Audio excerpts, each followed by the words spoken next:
I find myself, I'm not in combat, right? But I'm surely in a fight, right? We're all in fights in our lives, whether it's we're looking to overcome a disease, or we're looking to fix our marriage, have a better relationship with our children, start a business, be the best salesperson on the planet.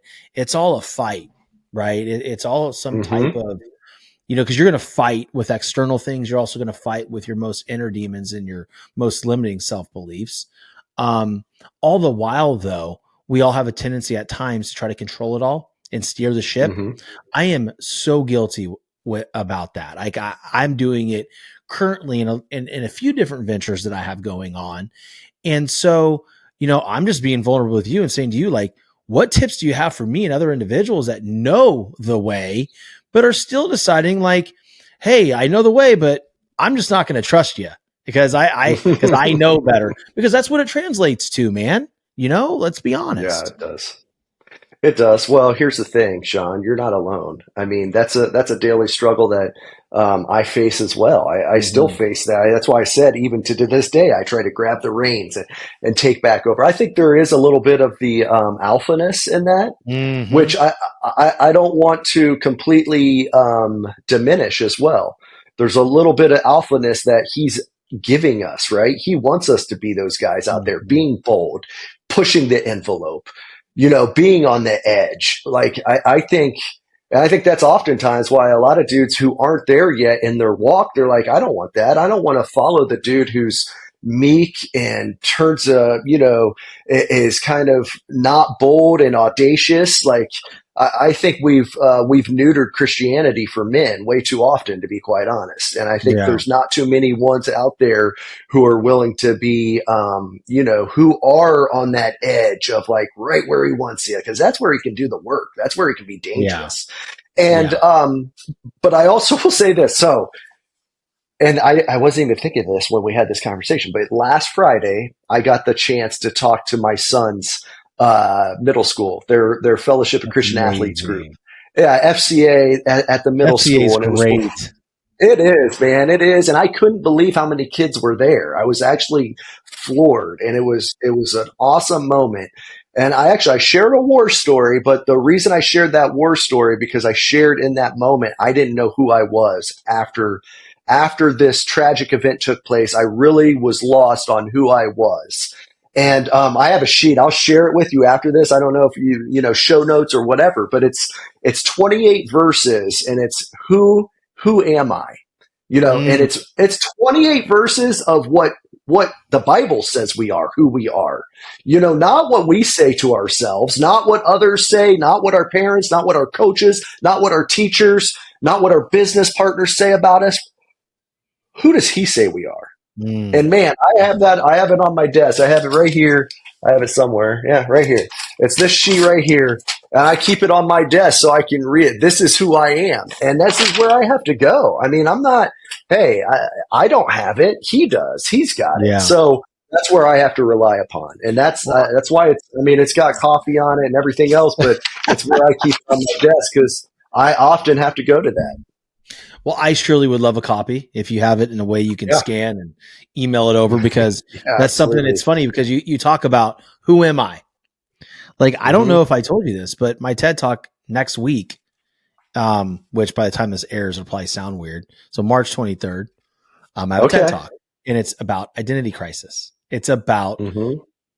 that moment that athlete retires early or transitions to real life and has to Hmm. embody a different part of themselves. Because again, one version dies, another one's born.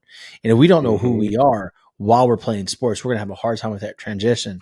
So it's funny that you mentioned that, because that is something that I'm seeing at any level, whether it's, you stop playing in high school or college or professionally. You, especially, I mean, baseball players, man, like we're so wrapped up in, that's who we are, right? We Hmm. are baseball players. It's what we are. No, it's what we do, right? But Right. but oftentimes when that career is over, I remember sitting in right field corner, man, right field corner, right after we got knocked out of the College World Series in 2003, and I was immediately so scared, Chad. Brother, I was crying. I was in tears. And a lot of people, and that were in that moment probably thought, well, I'm crying because the season's over. We got swept. We got beat by Cal State Fullerton and then, South Carolina. And yeah, while I was upset, a little bit of the tears were, we didn't get it done. We didn't win the national championship. And I'll never get to come back to Omaha and play. But the biggest thing that I was crying about is because I didn't know who I was. Mm-hmm. And this happens more so in life than not. I mean, like, even if you're just a young man, you're married and you have a child, now you have identity change. You're dad. It happens. So I want to talk a little bit about identity crisis, man. Because I know, we can go to the word about who does he say we are, but we also have to do the work, right? And what are some of the things that you would offer up to somebody who is facing that transition in their life to where they don't know who the heck they are? Southwest Florida is one of the most beautiful places on the planet to live. For those of you that are thinking of moving from other states to come to Florida, or even just moving to a different part of the state, I want you to think of a big, beautiful luxury home. Contact Legacy Luxury Builders. They are a family-owned and operated luxury residential construction company. As a family-owned business, they believe in the power of building not just homes, but legacies. Contact Legacy Luxury Builders. The nightmare of feeling like you'll never measure up, of constant second guessing and self-doubt. It eats away at you and destroys your confidence. I've been there too, feeling like I didn't belong on the field with my teammates, but it doesn't have to stay that way. I used to compare myself to everyone around me. I thought that no matter how hard I worked, I'd never be as good as the other guys. It killed my self-belief. I now help athletes develop an elite mindset so comparison no longer controls them. We teach techniques to cut out the negative self-talk and unlock their full potential. Imagine stepping into the box when it counts the most and feeling totally confident in your ability, feeling invincible instead of insecure, ready to seize the opportunity instead of shrinking from it. That's the mindset I help athletes develop. Don't waste another minute on comparison and self-doubt. Take control of your mindset and become the confident, unstoppable competitor you were meant to be. DM or comment below to get started with Edge and transform your mental game. That's a really great question. And I want to also piggyback off your point. That's the difficult. You nailed it on the head with professional or college athletes, or even if you're a high school athlete and you're not playing in college anymore. But that's the difficult thing for military transition as well right now. Yeah. Not just right now. I mean, it's been since the end of time, since warfare, but transitioning from, that military mindset to then back into, society, if you will. That's why so many veterans are struggling in that. So, let's talk about that. Like, can hit on that? Because I think right there, like, I don't, it doesn't matter to me what angle we take on that, as far as, because I think it's all real. Right. And the whole point is appealing to everybody, but I want to specifically talk about that soldier in the military transitioning back to real life and the things that happen, because major awareness needs to continue to be, a light needs to be shined on this, right? Because a lot of these military professionals, they come home and they don't seek the help and they think they got to go it alone. And I don't think that's right. I don't think they should have to, deal with that alone. Yeah, you're right. Well, and here's the thing though, you said it as well. And I think I said it earlier as well. It's doing the work, I went through 62 days of Ranger School. I did 4 combat deployments. I went through West Point. I played Division I college football at, 5'10", 175 pounds. Physically, I've done some demanding things in my life that's been asked. Nothing, John, was more difficult, more demanding than when I was in that point in 2017 and said, hey, now I've got to look at me and I've got to internally reflect and I've got to go back to some stuff and I've got to look at those events and I've got to sit on that and I've got to process that and I've got to go through that, as agonizing as that is, especially for men. is because we typically can just put up the walls and continue mission and think that we could just plow through those events. And it doesn't have to be combat. It doesn't have to be some, crazy event. It can be, a divorce as a young child. It can be, dad's hitting the bottle too much as, when you're a kid. It doesn't have to be some crazy story. Now, my stories are a little bit unique to me. So that's what they are. Maybe that's why they resonate with people. But it wasn't until I reflected and sat on those events. And actually, I did cognitive processing therapy with a psychologist at the VA. And I had to, it was each of the combat events, I had to do 2 combat events that really bothered me, that I would never talk about, that I would never share. And I had to go through 12 iterations of each of those. And probably the hardest point in time was when I had to write them out. I had to write the entire event out, and then I had to read it to my psychologist. And I remember the first combat situation that I wrote about. It took me about 4.5 hours on a Saturday, and I wrote it out, and it was 7 pages long. And I was by myself in a library in Jupiter, Florida, writing it out, and it was awful. It sucked. It was horrible. And I got to the VA on Tuesday, and I read it out loud. I was a hot mess. I had all these emotions, crying, going through all these ranges of emotions that I had never gone through as a male, an adult male, because I, could train myself not to cry, could train myself not to do all that stuff. Now they're flooding, right? She's like, good job. This week's assignment is I want you to go back and I want you to rewrite it, and I want you to rewrite it with more detail, and I want it to be longer this time.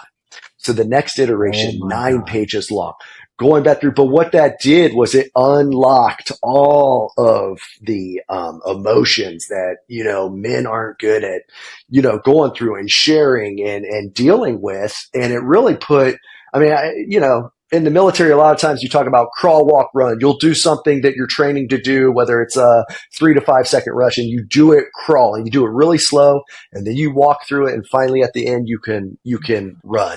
And that's really what I was doing. I was doing the crawl, walk, run on learning how to identify my emotions, accurately describe them, feel them, process them, and then share them, healthily. So that was kind of what was going on in that. And so that's what I did. All I can give you is what was the recipe for how I kind of got back to where I could have these health, like even, my son, thank God, literally, Jesus stepped in when he did and rerouted me, because I was kind of given that tough love, like, hey, son, he was like 3A, suck it up, drive on, you're good, man. Yeah. Boys don't cry, all the falsehoods. And I'm not saying we don't need to train our men how to be, our young boys how to be masculine, but part of that masculinity is being able to cope healthily with our emotions and knowing how to process them and get through them, and know when, hey, there is a time and a place where you're going to be safe in this house and you can share your emotions, and mom and I will be here for you. And then there's other times when you're on that sports field, man, you need to turn it on and you need to be at the high point. And there will be a time to come back and decompress, but that time is not to melt down when it's, 3rd and 12 and you just threw a pick six. That's not the time. That's the time to get ready for the next series. Right? Yeah, because you're fixing to go back out there right now. Yeah, right. Yeah. So, it's all that, but I'm just thankful that he did it to me in my life. Jesus did it to me, where I could go in, I could focus on that. And then hopefully, because that's our only goal as parents, right? Is, oftentimes you'll hear people say, oh, don't make the same mistake twice. No, I don't like that statement. Don't make my mistake once. If I can share it with you, what not to do, don't make my mistake once, right? And that's our goal as parents, is where we screwed up, where we fell short. Hopefully we can pass it on to them so that they can maybe be ready to navigate that challenge a little bit better when they face it. God, so good, man. What we're really talking about is going to the root of the problem, right? So to your point, doing the work, writing it out, getting granular, starting at 7 pages, making it longer and longer and longer, so you can go through all the ranges of emotions that you need to go through, get them out so you can heal. Now, a lot of times what we like to do when we're struggling is treat the symptom. And I had I had a really good friend on my show, Dr. Rob Kelly. Interesting conversation, incredible. And he was just talking about, you got to go back to the scene of the crime. You have to go back to that scene of the crime and do the work in order to heal properly. And I don't think enough people are doing it. And my theory is, and myself included, it's because it hurts too much. It is painful. So I commend you. I commend you on that, right? Because, doing that type of work is the only way you can lead your family. Like, if you don't, what does that look like? That 3-year-old that you're telling to suck it up is now 10, going through some real life stuff. And now daddy's insensitive and doesn't hear him. Right. So I think that's amazing. And, in our household, we don't teach the boys don't cry. Like, we don't teach that. I want my son to cry. But I also want him buttoned up, chest, head up and chest back in public, when he's playing baseball, and I want his chest up, but when he gets in the car, he can melt down all he wants, we can have that conversation. So man, just a little, I'm off in the weeds now, but I just, I really wanted to address the fact that, we're talking about addressing the root of the problem, because I want to drive that point home for the audience. It's not about the emotion, right? It's not about the trigger or the fear. It's about why. It's like, what happened? When did it happen? Who did it happen with?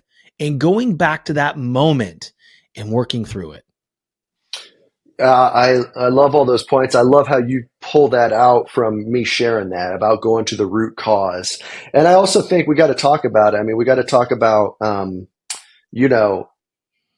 men are really good at, covering it up with other things. And it can be a multitude of things, whether it's the bottle, whether it's, drugs, whether it's, unhealthy relationships, whether it's work, we can ingratiate ourselves and hide from, I'm just working all the time, and we can check out and be absent.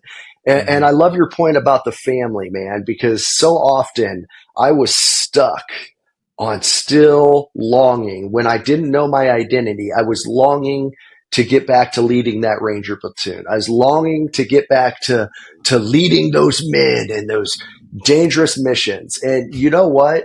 The greatest Ranger fire team I could ever be in charge of is my wife and my 2 kids. The greatest team I can ever lead is right here in my own house.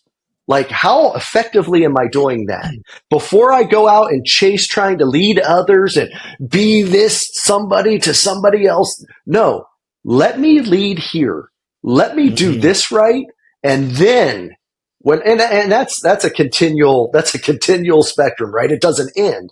But I think so often we get focused on leading others and going out, or at least I did, that I really needed to be refocused on who the true Ranger fire team I was getting the privilege and honor to lead. And that's my household.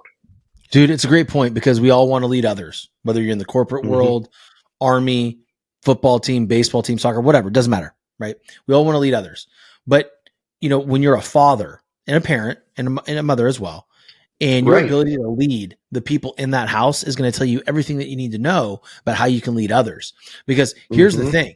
Here's the thing what people don't understand. And to your point here, the people under your roof, your 2 beautiful children and your beautiful wife, they want to be led by you. Now, wanting to be led by you and your ability or capability to lead them effectively is completely independent, right? Now, if you can't do that, how are you going to go out there and lead somebody in corporate America, or go lead somebody else when they don't want to be led? Most people don't want to be led because they haven't healed on their own. They haven't gone back to the root of their issue or their trauma to be like, okay, well, this person's just trying to help me. So I think, to your point, man, it's important that you got to cover, you got to make sure your house is in order first, man. Absolutely. You're talking about the cover up, men can cover things up quickly, right? It could be Like you said, working too hard. It could be pornography. It could be drinking. It could be just, staying out too late because I'm trying to make more money for the family. And I've been caught in that, like Mm-hmm.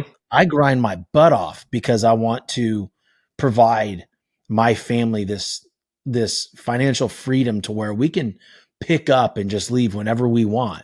Right. But that's my Mm-hmm. definition too, though. Right.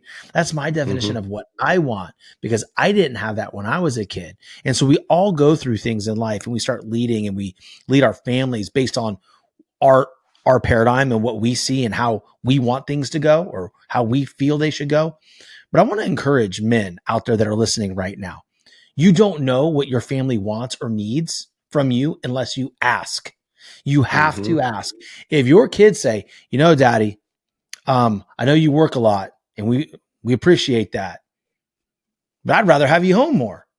I mean, your kids are telling you right then, like what you think is important isn't necessarily important to them. And I think that more parents can learn more from their children by just asking. So I like to do Mm-hmm. check-ins with my kids. Hey, what am I doing great? What am I doing poorly? What do you need from me? I love that, man. An assessment, like a 360 assessment where you get who's above you, who's, your peer, and then who are you leading?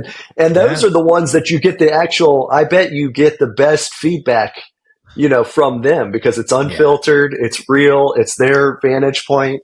Oh man, Dude, I I got love so that. mad last night. I got so mad. I'm not even joking. I like my alpha and my ego kicked in right away. And it's different because a lot of people, just don't admit when those times happen. Oh, I'll admit it. Or I'm sitting there and we had just got done with dinner and my wife was brushing our 7-year-old's hair, right? Um, and they're fixing to get ready for bed and go night night, all that good stuff. And right then, I don't know what happened. My wife said, "Who's the grumpiest in the house?" And my 7-year-old went like this, and I felt her looking at me, and then I saw my wife's face. I'm like, first of all, that's ridiculous because I'm not the most grumpy in this household. Second of all, you set her up for that, and three, one day you're going to regret that because I'm not going to be Hmm. around. Right? You can call me grumpy, but you know what? I That's why I'm grumpy. Like that's why, and I'm not grumpy. But then Uh-huh. I should have taken that and been like, well, I don't agree, but why? Like, Hmm. how do you see me? So I lost an important, opportunity to lead because now if I go back, it's not as powerful, right? But dude, I'm not perfect. I'm not perfect, but I'm gonna No. tell you right then, like my daughter, my 7-year-old thinks I'm the grumpiest one in the house. Hmm. It's an That's assessment, great, man. but I didn't Yeah, ask it for it. is. Dang it. No. I didn't ask for it Well, that and time. Give me a heads I up. thought And you know what? I've done that before though too, where I'm like, oh man, that was such a missed opportunity, and like, why did I not do that? And we got to be careful on that front too, because Mhm. hey, the opportunity will present itself. You got the awareness, obviously, of recognizing that, and I think that's where are we fully present when we're with our kids? Are we fully present just in society in general? Am I fully present when I'm working? Am I fully present when I'm at the house? Like so I think being fully present and just having the awareness of like, okay, I missed that one, but next time I'll be ready. I think that's huge. Being present. Mm, Brother, if you got like a bottle in your mm, refrigerator that's labeled presence, send one over, right? Because I think mm-hmm, it's the hardest thing to be. Because mm-hmm, as we get older, right, we have more things on our mind. We have more stressors, we have more fears, more anxieties.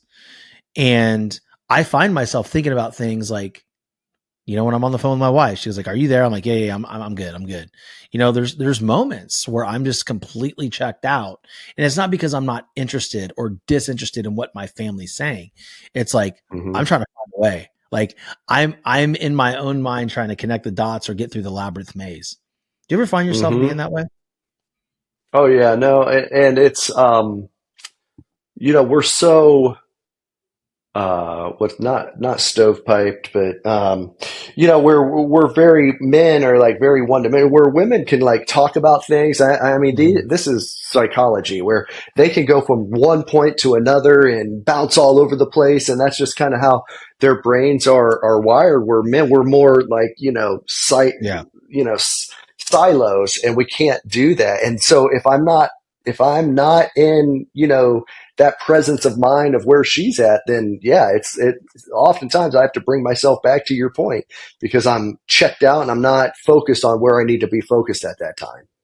No, it's a good point. The silos, right? If I'm not in that silo and my wife comes up to me and wants to talk about a certain aspect, but I'm thinking about something completely different, I'm not going to be able to give her what she needs, because I mean, that's just hard for men to do in general, mixing the fact that, the high level ADHD, like I can't do it. Like I literally can't do it. I need to focus on what I'm doing right now. And then you can ask me to walk the dogs or something. It's really funny though, because like, I don't know if you're this way, but for me, if I'm doing one thing, the last thing I want to hear is, "Hey babe, I don't care if it's feeding the dogs." I'm like, I need to focus on this task because if you distract me, I'm cooked. I can't, I shut down, man. I shut down. No, but I think that's more how our brains are wired, though. I don't know what the cause is. You might know that more than I do, but that I think men in general are very. I can't think of the word. I'm not trying to think of. Compartmentalized. There we go. Golly, we're very compartmentalized on how we work, and I think it's effective at times. I think it's effective, like in combat. It's very effective. Like I was very compartmentalized on mission. Like that was the only focus. It didn't matter. I mean, I didn't have any other care in the world except for that hour and a half, and it was laser like focus, and all of my men laser like focus. But then we got to be able to come back and then, kind of decompartmentalize, if you will. I think, especially in here in society here, maybe that's the difficult thing with professional athletes. They can't decompartmentalize. They're still stuck in that, my life and how great it was when I was at the peak of my, professional performance. Well, I think it's an interesting point, Chad, because, we talk about decompartmentalizing or leaving your, proverbial suitcase at the door, at the mailbox. It's very hard for men to do. It is very hard for men to do. And I don't know what it is about us, but like, if I have a certain experience throughout the day that really bothers me, I'll think about it when I'm picking up my kids, and I'm blessed, dude. I get to go pick up my kids every day. Like, how cool is that, dude? Like, right? Yeah. I get to go pick up my kids from school every day. But there's times when I'm driving home and they're talking to me and I'm not necessarily listening. I'm thinking about the thing that happened an hour ago and how I could, do better. So that way I drive more revenue into the business to help my family. But again, going back to my previous point, all my kids want to do is tell me about what Sammy said at school. And I'm not doing a good job of decompartmentalizing things. And I think men really struggle with that. I think they do. And here's another thing that I'd add to that. Because I'd often heard at times, like, leave your suitcase at the door, right? Leave your briefcase at the door before you come in. Don't bring any of that into the house. Now, I actually don't agree with that either. And I think there's opportunities, that are age appropriate, obviously, with our kids, but like, or even with like our wives. I remember Emily, she used to hate it when I'd come home from FBI or the Army because I'd be like, day was good. Yep, it was good. Everything's good. Everything's good. Like, my thought was, I don't want her to know all the crappy stuff that's going on, but she was just wanting some type of connection, right? Of like trying to be there for me and trying to, be that person that could listen and maybe help me navigate or just be a sounding board. And I think our kids too, if we're not letting them know that like, hey, it was a difficult day, this individual on the phone, it was just a difficult call and they kind of got under my skin and I lost my temper and that wasn't good. And now I'm navigating that. man, now we're teaching our kids that it's not just them that's going through that. We have those as well.